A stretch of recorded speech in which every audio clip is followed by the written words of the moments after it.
me see if I understand your position.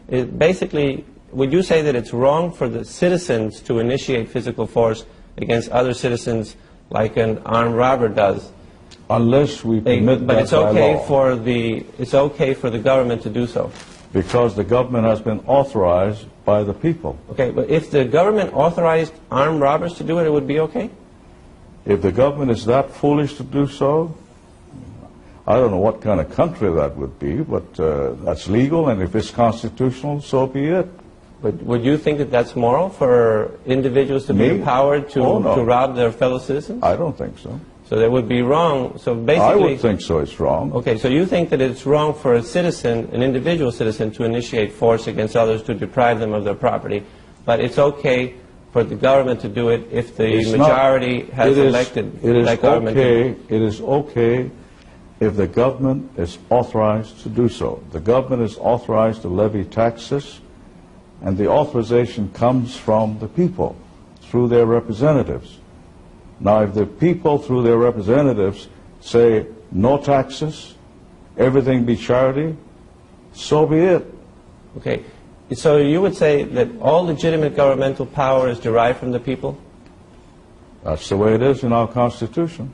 Do the individual citizens have the right to initiate physical force against other citizens that have not initiated or threatened to initiate force against anybody and haven't violated anybody's property rights? They cannot do that because they are not authorized to do so under the law. So individual citizens don't have that right. If they don't have the right to initiate physical force against other citizens, could they have properly delegated that right to the government? Oh, yes. They do so right now. Can you properly delegate a right that you do not have? You can give the right to their representatives to make laws that will authorize or make prohibitive certain activities. So you think that you can delegate absolutely. a right that you don't have? You can properly delegate a right that you don't have? You cannot tax your neighbor, but you can authorize me as your senator to vote for a program that will tax your neighbor. Okay, so if you say that a person can properly delegate a right that they do not have, is that correct? Under your distorted argument, yes. Okay, well, I don't have the right to use your home in Hawaii, right? But could I delegate that right to some of my friends?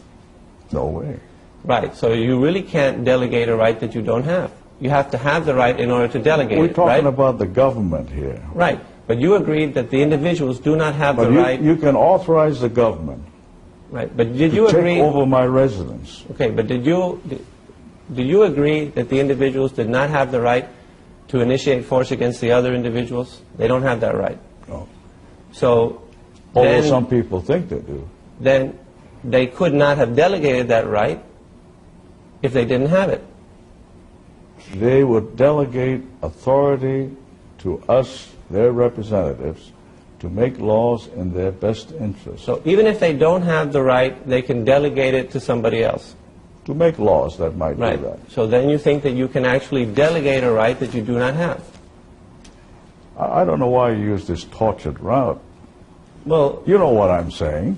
Well, I'm trying. It's interesting to me how it is that the agent can have more power than the principal. If the principals are the people, and the source comes from the people, and the individuals do not have the right to initiate force against others, I would suppose... As individuals. Well, if they get together, then all of a sudden they have the right? If they authorize the government to do so, yes. Well, if they authorize the government to enter into a war and kill people, that's a right. Well, where does this right come from if it doesn't come from the people? The people through the Constitution. Well, the Constitution was made by the people, right? That's right. So then, the people are the source of all legitimate power. So if the people did not have the right to initiate physical force against anybody, then I don't know where we're getting. Well, it seems like there's a contradiction there as far as if you say that all legitimate governmental powers derive from the people. You agree that the individual citizens do not have the right to initiate force against other citizens, then it would seem clear that they cannot delegate that right to the government. Why don't we just leave it this way? We disagree.